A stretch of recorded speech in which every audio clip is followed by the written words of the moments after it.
May mga lihim na hindi basta ipinapakita sa lahat ng tao at kadalasan ay nakatago sa mga simpleng pangyayari sa ating buhay. May mga individual na tahimik na hinuhubog ng Diyos para sa isang mas mataas at banal na layunin na hindi agad nauunawaan. May mga palatandaan na matagal nang nasa paligid mo, ngunit tila hindi napapansin dahil sa ingay ng mundo. May dahilan kung bakit naririnig mo ang mensaheng ito sa eksaktong sandaling ito na parang itinakda mula pa noon. May posibilidad na kabilang ka sa mga tinatawag at inihahanda ng Diyos upang maging instrumento ng kanyang kalooban. Sa bawat pahina ng Biblia, matutunghaya ng mga kwento ng mga karaniwang tao na ginamit sa hindi pangkaraniwang paraan, mga individual na dumaan sa kahinaan, ngunit pinalakas upang magdala ng pag-asa sa kapwa, mga pusong nasugatan ng karanasan, ngunit muling binuo upang maging saksi ng kanyang kapangyarihan. Mga buhay na tila payak sa paningin ng iba, ngunit may malalim na layunin sa plano ng may kapal. Mga salaysay na hindi lamang nananatili sa nakaraan, kundi patuloy na nangyayari sa kasalukuyang panahon. Bago tayo magsimula, mga mahal kong manunood, iniimbitahan ko po kayo na mag-subscribe sa ating channel para lagi po kayong updated sa mga bagong videos na aking gagawin. Paki-like na din ito at share sa iyong mga kaibigan at baguhin natin ang ating buhay sa pamamagitan ng mga salita ng Diyos. Bawat suporta na inyong ibinibigay ay nagiging tulay upang mas maraming puso ang maabot ng mensahe ng Panginoon. Bawat pag-share ninyo ay maaaring maging liwanag sa isang taong dumadaan sa dilim at pangamba. Bawat sandali ng pakikinig ay hindi nagkataon lamang kundi bahagi ng mas malawak na plano ng Diyos. Bawat pagkakataon ay maaaring maging simula ng mas malalim na ugnayan sa Kanya. Ayon sa nakasulat sa Biblia sa John 3 verse 16, "For God so loved the world that He gave His only begotten Son, that whoever believes in Him shall not perish but have eternal life." Ipinapahayag ng talatang ito ang walang kapantay na pagmamahal ng Diyos sa sangkatauhan, anuman ang kalagayan nito. Walang sino man ang itinuturing na walang halaga sa Kanyang paningin kahit gaano pa kabigat ang pinagdaanan. Ang pagpili ng Diyos ay hindi nakabatay sa kakayahan o katayuan kundi sa pusong handang magtiwala at sumunod sa Kanya. Ang Kanyang pag-ibig ay patuloy na kumikilos upang baguhin ang buhay at dalhin ang tao sa mas mataas na layunin. May mga senyales na nagpapakita kung ang isang tao ay hinahanda para sa espesyal na misyon mula sa Diyos. May mga pagkakataon na tila kakaiba ang landas na tinatahak mo kumpara sa nakasanayan ng karamihan. May mga pagsubok na mas mabigat, ngunit may kasamang kakaibang katatagan na hindi maipaliwanag. May mga sandali na parang may gabay na hindi nakikita, ngunit malinaw na nararamdaman sa puso. May mga taong pinipili ng Diyos upang maging daluyan ng pagbabago at pag-asa sa mundong kanilang ginagalawan. Una, ang mga taong may pusong mapagpakumbaba. Isang pusong tunay na mapagkumbaba ay hindi naghahanap ng papuri mula sa mundo, kundi kasiyahan ng Diyos ang inuuna. Sa gitna ng tagumpay, marunong pa ring lumingon sa pinanggalingan at kilalanin ang kamay ng may kapal. Kababaang loob ang nagiging pundasyon ng matibay na pananampalataya na hindi natitinag ng anumang pagsubok. Hindi kailangan ng malalakas na salita upang patunayan ang sarili dahil sapat na ang tahimik na paggawa ng tama. Pagiging simple sa harap ng Diyos ang nagiging daan upang maranasan ang Kanyang presensya ng mas malalim. Habang ang karamihan ay abala sa pag-angat ng sarili, pinipili ng iba ang landas ng pagpapakumbaba at pagtitiwala. Hindi sinusukat ang halaga ng buhay sa dami ng tagumpay kundi sa lalim ng relasyon sa Diyos. Sa bawat hakbang inuuna ang panalangin kaysa sariling desisyon na maaaring magdala sa maling direksyon. Pagpapasakop sa kalooban ng Panginoon ang nagiging gabay sa bawat desisyon na ginagawa. Pagkakaroon ng pusong marunong makinig ang nagbubukas ng mas malinaw na direksyon sa buhay. Ayon sa nakasulat sa Biblia sa James 4 verse 10, "Humble yourselves before the Lord, and He will lift you up." Malinaw na ipinapakita ng talatang ito na ang tunay na pagtaas ay nagmumula sa Diyos at hindi sa sariling kakayahan lamang. Pagyuko sa harap ng Panginoon ang nagiging daan upang maranasan ang Kanyang pag-angat sa tamang panahon. Hindi kailangang ipilit ang tagumpay dahil Siya mismo ang magbibigay ng nararapat. Pagpapakumbaba ang nagiging tulay patungo sa mas mataas na layunin na inihanda ng Diyos. Dumadaan ang ganitong uri ng tao sa mga sitwasyong sumusubok sa kanilang pasensya at pagkatao. Sa kabila ng hindi pagkilala ng iba, nagpapatuloy pa rin sa paggawa ng kabutihan ng walang pag-aalinlangan.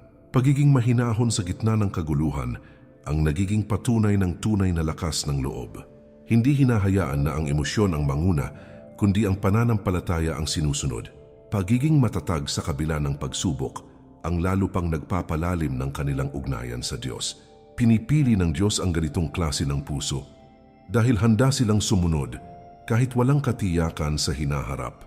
Hindi umaasa sa sariling talino, kundi nagtitiwala sa plano ng Panginoon na mas higit sa kanilang nauunawaan. Sa simpleng pagsunod, nagbubukas ang mga pintuan ng biyaya na hindi kayang ibigay ng mundo. Pagiging masunurin sa maliliit na bagay ang nagiging susi sa mas malalaking responsibilidad. Pagpapakumbaba ang nagiging dahilan kung bakit ang isang ordinaryong tao ay nagiging instrumento ng Diyos sa pambihirang paraan. Ikalawa, ang mga taong matatag sa gitna ng pagsubok. Isang taong dumaan sa matinding pagsubok, ngunit patuloy na lumalaban, ay nagtataglay ng lakas na hindi basta matitinag ng anumang problema. Sa bawat unos na dumarating, pinipili pa rin kumapit sa Diyos kahit tila walang malinaw na kasagutan. Hindi agad sumusuko sa gitna ng hirap dahil naniniwala na may dahilan ang bawat paghihirap na pinagdaraanan. Pananalig ang nagsisilbing sandigan kapag ang lahat sa paligid ay tila bumabagsak na. Pagbangon mula sa bawat kabiguan, ang nagiging patunay ng isang pusong hindi nagpapatalo. Habang ang iba ay madaling panghinaan ng loob, may mga nananatiling matatag dahil sa lalim ng kanilang pananampalataya. Hindi hinahayaan na ang takot ang magdikta ng kanilang mga desisyon, kundi ang tiwala sa Diyos ang sinusunod. Sa bawat pagsubok, lalong tumitibay ang kanilang paniniwala at pag-asa sa Kanya. Pagharap sa mga hamon ang nagiging paraan upang mas maranasan ang Kanyang kapangyarihan. Pagiging matibay sa gitna ng kahinaan ang nagiging tanda ng isang taong hinuhubog ng Panginoon. Ayon sa nakasulat sa Biblia sa Isaiah 41 verse 10, "Fear not, for I am with you, be not dismayed, for I am your God, I will strengthen you. Yes, I will help you. I will uphold you with my righteous right hand." Ipinapahayag ng talatang ito na ang Diyos ay laging kasama sa bawat laban ng buhay. Hindi niya hinahayaang malugmok ang sinumang nagtitiwala sa Kanya ng buong puso. Lakas at tulong ang Kanyang ipinagkakaloob sa tamang oras upang makayanan ng lahat. Pagkapit sa Kanyang pangako, ang nagbibigay ng kapayapaan kahit sa gitna ng matinding pagsubok. Dumaraan ang ganitong uri ng tao sa mga karanasang sumusubok sa kanilang tibay at pasensya. Sa halip na bumagsak ng tuluyan, pinipili nilang bumangon at magpatuloy. Hindi nila tinatakasan ang problema, kundi hinaharap ito ng may tapang at pananalig. Pagiging matatag sa gitna ng hirap ang nagiging inspirasyon sa mga taong nakakakita sa kanilang laban. Pagharap sa bawat hamon, ang lalo pang nagpapalalim ng kanilang relasyon sa Diyos. Pinipili ng Diyos ang mga taong may lakas ng loob na magtiwala kahit walang kasiguraduhan. Sa bawat sakit at pagsubok, hinuhubog ang isang pusong handang sumunod sa Kanyang kalooban. Hindi nasasayang ang bawat luha dahil nagiging bahagi ito ng mas malawak na plano ng Panginoon. Pagiging matatag ang nagiging dahilan kung bakit nagiging ilaw sa iba ang kanilang buhay. Pananampalatayang hindi natitinag ang nagiging patunay na kabilang sila sa mga pinili ng Diyos. Ikatlo, ang mga taong may malalim na pananampalataya. Isang pusong tunay na nananalig ay hindi agad natitinag kahit pa walang nakikitang malinaw na kasagutan sa kasalukuyan. Sa gitna ng katahimikan, patuloy pa ring nagtitiwala na kumikilos ang Diyos sa likod ng bawat pangyayari kahit hindi ito agad nauunawaan. Hindi nakabase sa nakikita ang paniniwala kundi sa pangako ng Panginoon na nananatiling totoo magpakailanman. Paglapit sa Kanya sa pamamagitan ng taimtim na panalangin ang nagiging sandigan sa bawat araw ng buhay. Pagiging buo ng tiwala ang nagiging dahilan kung bakit nananatiling matatag ang loob kahit pa dumaan sa matinding pagsubok. Habang ang iba ay naghahanap ng agarang sagot sa kanilang mga tanong, may mga taong marunong maghintay sa tamang panahon ng Diyos ng may pagtitiis. Hindi minamadali ang mga bagay dahil naniniwala na ang bawat pangyayari ay may itinakdang oras na perpekto ayon sa Kanyang plano. Sa bawat sandali ng paghihintay, lalong lumalalim ang kanilang relasyon sa Panginoon at mas nagiging malinaw ang direksyon. Pagiging matiisin ang nagiging daan upang maranasan ang kanyang kalooban ng mas malinaw at mas makabuluhan. Pag-asa na hindi nawawala ang nagiging ilaw sa gitna ng kawalan ng katiyakan at pag-aalinlangan ayon sa nakasulat sa Biblia sa Hebrews 11 verse 1. Now faith is the substance of things hoped for, the evidence of things not seen. Ipinapakita ng talatang ito na ang tunay na pananampalataya ay hindi nakadepende sa pisikal na ebidensya o paningin ng tao. Paniniwala sa hindi pa nakikita ang nagiging pundasyon ng matibay na ugnayan sa Diyos na hindi matitinag. Pagkakaroon ng ganitong klase ng tiwala ang nagbubukas ng pinto sa mga himala na hindi inaasahan. Pagkapit sa pangako ng Panginoon ang nagbibigay ng lakas at pag-asa sa bawat hakbang ng buhay. Dumaraan ang ganitong uri ng tao sa mga pagkakataong tila sinusubok ang kanilang paniniwala at pagtitiwala sa Diyos. Sa kabila ng mga alinlangan na maaaring pumasok sa isipan, pinipili pa ring magtiwala ng buong puso at walang pag-atubili. Hindi hinahayaan na ang takot ang mangibabaw, kundi ang pananampalataya ang patuloy na inuuna sa bawat sitwasyon. Pagiging matatag sa paniniwala ang nagiging susi upang malampasan ang mga pagsubok na tila imposibleng lampasan.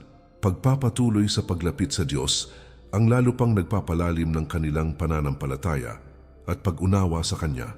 Pinipili ng Diyos ang mga taong may ganitong uri ng puso dahil handa silang magtiwala kahit walang kasiguraduhan sa hinaharap, hindi umaasa sa sariling kakayahan kundi sa kapangyarihan ng Panginoon, na kailanman ay hindi nagkukulang o nagbabago. Sa bawat hakbang ng pananampalataya, nagbubukas ang mas maraming pagpapala at pagkakataon na hindi inaasahan. Pagiging matibay sa paniniwala ang nagiging dahilan kung bakit nagiging inspirasyon sa iba ang kanilang buhay. Pananampalatayang buo at hindi natitinag ang nagiging tanda ng isang taong tunay na pinili at hinirang ng Diyos. Ika-4, ang mga taong marunong magpatawad. May kakaibang kapayapaan na makikita sa taong pinipiling magpatawad, kahit nasaktan ng malalim at paulit-ulit na nasubok ang damdamin. Sa halip na magtanim ng galit, pinapalaya ang sarili mula sa bigat ng nakaraan na matagal nang pasan at nakakasakal sa kalooban. Hindi madaling gawin ang ganitong hakbang, lalo na kung sariwa pa ang sugat ng kahapon at sariwa pa ang alaala ng sakit. Pagharap sa emosyon ng may tapang at katapatan, ang nagiging unang hakbang tungo sa tunay na paghilom. Pagpili ng awa sa halip na paghihiganti, ang nagpapakita ng pusong hinuhubog at pinapalakas ng Diyos. Habang ang iba ay nananatiling bihag ng sama ng loob na unti-unting sumisira sa kanilang pagkatao, may mga taong pinipiling magbigay ng kapatawaran ng buong puso. Hindi hinahayaan na ang galit ang magdikta ng kanilang mga desisyon, kundi kabutihan ang patuloy na pinaiiral sa bawat pagkakataon. Sa bawat pagpapatawad, unti-unting gumagaan ang damdamin at napapalitan ng kapayapaan ang dating sakit. Pag-unawa sa kahinaan ng kapwa, ang nagiging susi upang mas madaling magbukas ng puso sa pagpapatawad.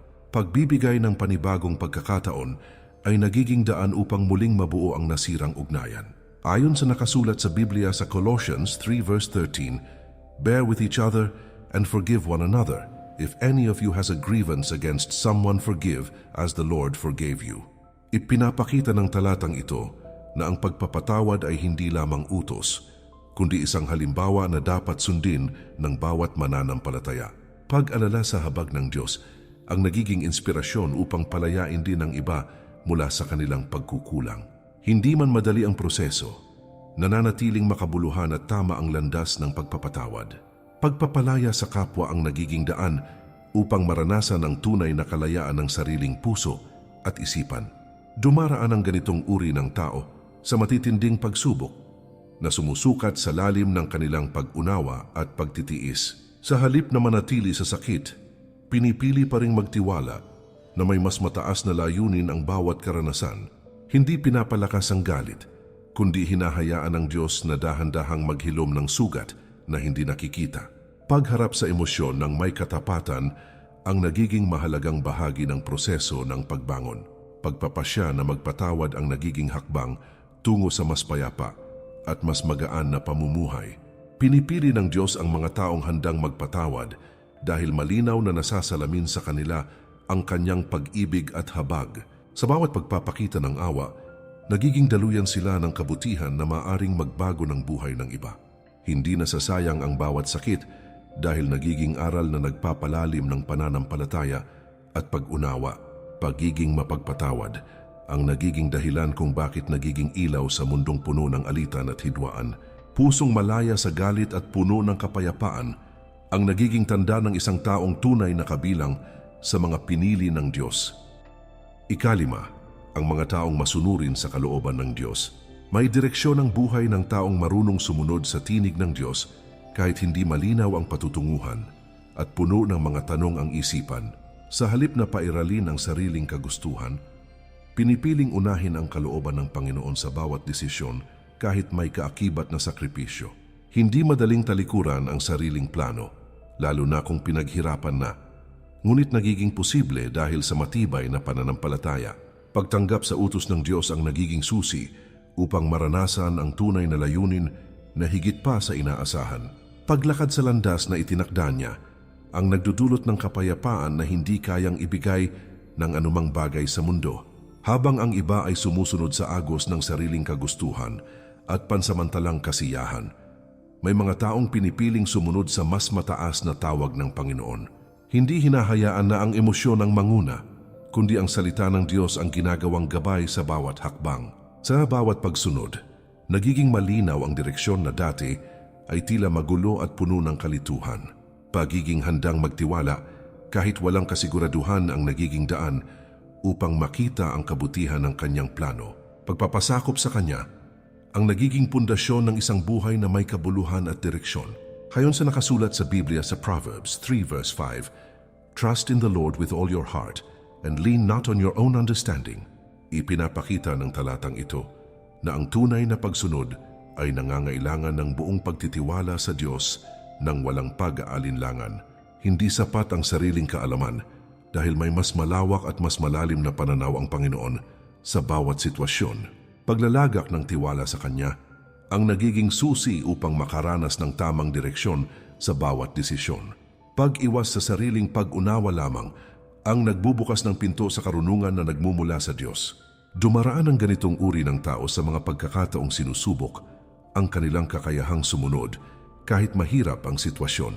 Sa halip na mag-alinlangan, pinipili pa ring magtiwala sa plano ng Diyos kahit hindi agad nauunawaan ang dahilan. Hindi tinatakasan ng hamon, kundi hinaharap ito ng may pananalig at lakas ng loob. Pagiging matapat sa maliliit na bagay ang nagiging daan upang pagkatiwalaan sa mas malalaki at mas mahalagang tungkulin. Pagpapatuloy sa pagsunod ang nagiging patunay ng kanilang dedikasyon at pagmamahal sa Panginoon. Pinipili ng Diyos ang mga taong handang sumunod kahit hindi nila nakikita ang kabuuan ng kanyang plano sa hinaharap. Sa bawat hakbang ng pagsunod, nagbubukas ang mga pintuan ng pagpapala at mga oportunidad na hindi inaasahan. Hindi nasasayang ang bawat sakripisyo dahil nagiging bahagi ito ng mas mataas at banal na layunin. Pagiging masunurin ang nagiging dahilan kung bakit nagiging instrumento ng kabutihan at liwanag sa buhay ng iba. Pusong handang magpasakop at magtiwala ang nagiging tanda ng isang taong tunay na kabilang sa mga pinili ng Diyos. Ika-6, ang mga taong may malinis na puso. Malinis na kalooban ang nagiging salamin ng isang taong tunay na naglalakad kasama ang Diyos sa araw-araw kahit maraming tukso sa paligid. Sa gitna ng impluwensya ng mundo, pinipiling manatiling tapat at dalisay ang intensyon sa bawat kilos at salita. Hindi pinapairal ang lihim na masamang hangarin, kundi kabutihan ang patuloy na pinapalago sa puso. Pag-iingat sa iniisip at nararamdaman ang nagiging pundasyon ng isang buhay na kalugod-lugod sa Panginoon. Pamumuhay ng may integridad at katapatan ang nagdudulot ng tunay na kapayapaan na hindi kayang kunin ni numan. Habang ang iba ay nadadala ng tukso at pansamantalang kasiyahan, may mga taong pinipiling ingatan ang kanilang puso laban sa kasalanan. Hindi hinahayaan na ang inggit, galit o kasakiman ang maghari sa kanilang pagkatao at magdikta ng kanilang desisyon. Sa halip, pinupuno ang sarili ng kabutihan, pag-ibig at pag-unawa sa kapwa sa araw-araw na pamumuhay. Pagiging maingat sa bawat hakbang ang nagiging daan upang manatiling malinis ang konsensya at isip. Paglalakad sa tamang landas ang nagiging patunay ng isang pusong tapat sa Diyos. Sa kabila ng hamon ng buhay, ayon sa nakasulat sa Biblia sa Matthew 5 verse 8, "Blessed are the pure in heart, for they shall see God." Ipinapahayag ng talatang ito na ang kalinisan ng puso ay may gantimpalang hindi matutumbasan ng anumang bagay sa mundo. Hindi lamang panlabas na anyo ang mahalaga, kundi ang tunay na nilalaman ng kalooban ng tao sa harap ng Diyos. Pagiging dalisay sa isip at damdamin ang nagiging daan upang mas maranasan ang presensya ng Panginoon sa buhay. Pagpapanatili ng malinis na puso ang nagiging susi sa mas malalim at makabuluhang ugnayan sa Kanya. Dumaraan ang ganitong uri ng tao sa mga sitwasyong sumusubok sa kanilang katapatan at paninindigan. Sa halip na magpadala sa tukso, pinipili pa ring gawin ang tama kahit walang nakakakita o pumupuri. Hindi hinahayaan na ang pansamantalang kasiyahan ang sumira sa kanilang prinsipyo at pagkatao. Pagiging matatag sa paninindigan ang nagiging sandigan laban sa maling gawain at impluensya. Pagpili ng kabutihan sa bawat pagkakataon ang lalo pang nagpapalalim ng kanilang karakter at pananampalataya. Pinipili ng Diyos ang mga taong may malinis na puso dahil sila ay maaasahan sa Kanyang gawain at layunin. Sa bawat tapat na hakbang, nagiging daluyan sila ng Kanyang liwanag sa mundong puno ng kadiliman. Hindi nasasayang ang kanilang pagsisikap na manatiling dalisay dahil ito ay may gantimpala mula sa Panginoon. Pagiging tapat sa kalooban ang nagiging dahilan kung bakit nagiging inspirasyon sa iba ang kanilang pamumuhay. Pusong malinis, totoo, at puno ng pananampalataya ang nagiging tanda ng isang taong tunay na kabilang sa mga pinili ng Diyos. Ikapito, ang mga taong may malasakit sa kapwa, malalim na pag-unawa sa damdamin ng iba, ang makikita sa taong may tunay na malasakit sa kapwa. Sa bawat pagkakataon, pinipiling tumulong kahit walang kapalit at walang naghihintay na papuri mula sa iba. Hindi nagbubulag-bulagan sa pangangailangan ng kapwa, kundi kusang kumikilos upang magbigay ng tulong. Pagpapakita ng kabutihan ang nagiging natural na bahagi ng kanilang pang-araw-araw na buhay. Pagiging bukas palad ang nagiging daan upang maranasan ang kagalakan na nagmumula sa pagbibigay. Habang ang iba ay abala sa sariling interes, may mga taong inuuna ang kapakanan ng iba kaysa sa sarili. Hindi hinahayaan na ang pagod o kakulangan ang maging hadlang sa pagtulong sa nangangailangan. Sa simpleng paraan na ipapakita ang tunay na diwa ng pag-ibig at malasakit sa kapwa. Pagiging handang makinig ang nagiging daan upang maunawaan ang pinagdadaanan ng iba.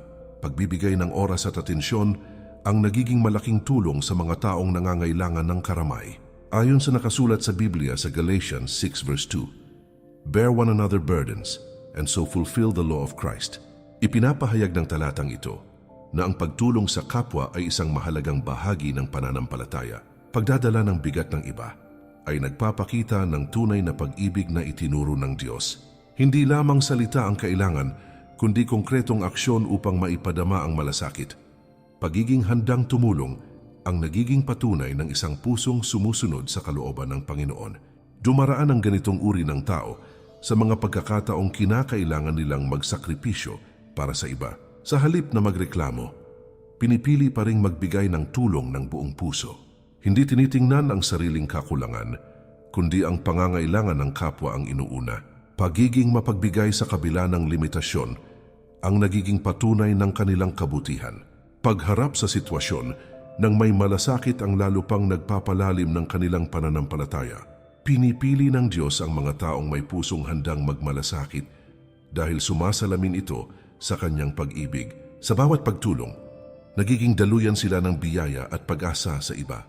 Hindi nasasayang ang bawat kabutihan dahil nagiging bahagi ito ng mas malaking layunin.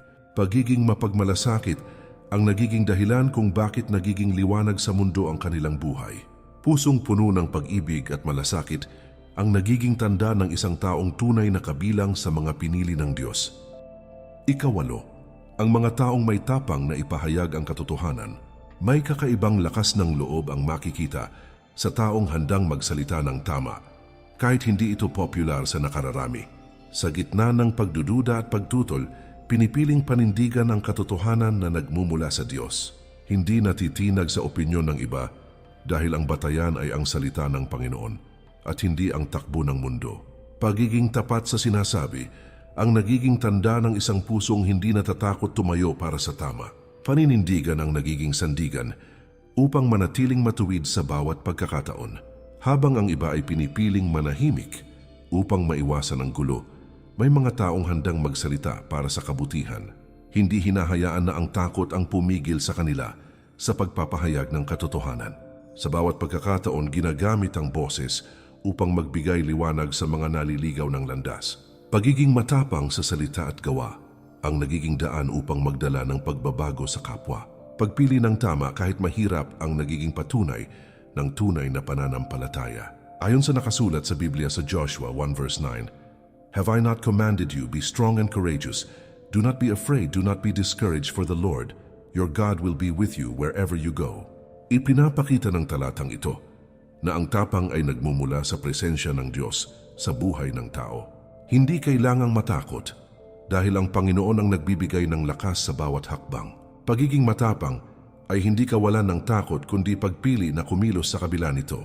Pagkapit sa kanyang pangako, ang nagiging dahilan kung bakit nagiging buo ang loob.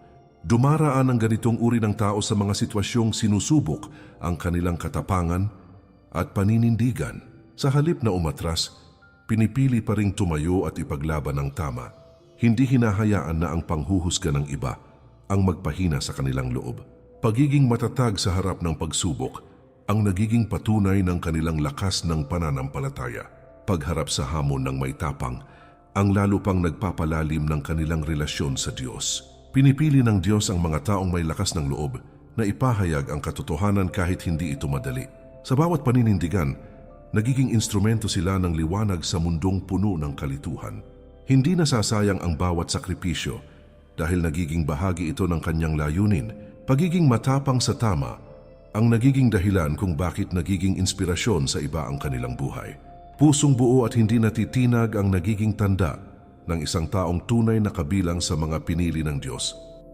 Hindi aksidente ang bawat salitang narinig mo, kundi bahagi ng isang mas malalim na paanyaya mula sa Diyos.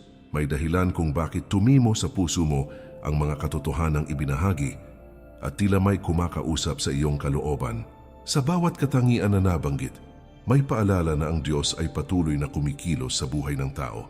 Hindi kailangang maging perpekto upang mapili dahil ang tunay na hinahanap ay pusong handang magbago at sumunod.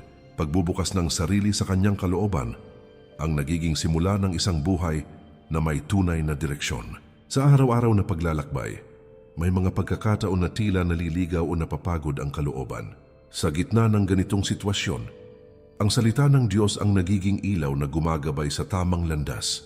Bawat pagsubok ay may kaakibat na aral na nagpapalalim ng pananampalataya. Bawat luha ay may katumbas na pag-asa na nagmumula sa Kanya. Bawat hakbang na may tiwala ay naglalapit sa tao sa layuning inihanda ng Panginoon. Ayon sa nakasulat sa Biblia sa Jeremiah 29 verse 11, "For I know the plans I have for you, declares the Lord, plans to prosper you and not to harm you, plans to give you hope and a future." Ipinapahayag ng talatang ito na ang plano ng Diyos ay puno ng pag-asa at kabutihan para sa bawat isa. Hindi niya hinahayaang masayang ang anumang karanasan dahil lahat ay may layunin. Pagkapit sa pangakong ito, ang nagbibigay ng lakas upang magpatuloy kahit nahihirapan. Pag-unawa na may magandang hinaharap na inihanda, ang nagiging dahilan upang manatiling matatag ang loob. Mga mahal kong manunood, muli ko po kayong iniimbitahan na mag-subscribe sa ating channel para lagi po kayong updated sa mga bagong videos na aking gagawin. Paki-like na din ito at share sa iyong mga kaibigan at baguhin natin ang ating buhay sa pamamagitan ng mga salita ng Diyos. Ang bawat suporta ninyo ay nagiging tulay upang mas maraming tao ang maabot ng mensahe ng pag-asa at pananampalataya. Ang bawat pag-share ay maaring maging sagot sa panalangin ng isang taong nangangailangan ng gabay. Ang bawat panonood ay hindi lamang simpleng oras, kundi pagkakataon upang mas mapalapit sa Diyos. Ang bawat hakbang ng pananampalataya ay may kapalit na biyaya na hindi matutumbasan ng anumang bagay sa mundo. Nawa ay magsilbing gabay ang mga salitang ito sa iyong patuloy na paglalakbay kasama ang Panginoon. Nawa ay patuloy mong maramdaman ang kanyang presensya sa bawat desisyon at hakbang ng buhay. Nawa ay maging instrumento ka rin ng kanyang pag-ibig sa mga taong nakapaligid sa iyo. Patuloy na lumakad sa liwanag at huwag mawalan ng pag-asa sa gitna ng dilim. Pagpapala ng Diyos ang sumainyo ngayon at magpakailanman.